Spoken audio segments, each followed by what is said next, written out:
Welcome to Solvetic, your channel to always learn technology easily.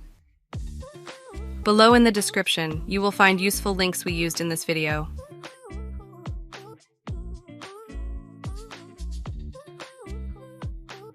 Today in Solvetic, we will see how to fix Outlook not getting connected to server. When you access Outlook, you can see that its icon has an X, and when you access it, it has the legend working offline. To correct this, open the menu, Send, Receive. After this, click on the option, Work Offline. Now you will see that Outlook will connect to the server to work normally.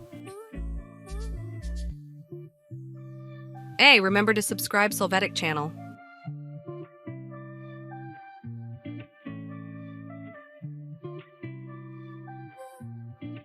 We hope it has been helpful for you. Here are links to watch more videos of your interest and subscribe to the Solvetic channel. Thank you.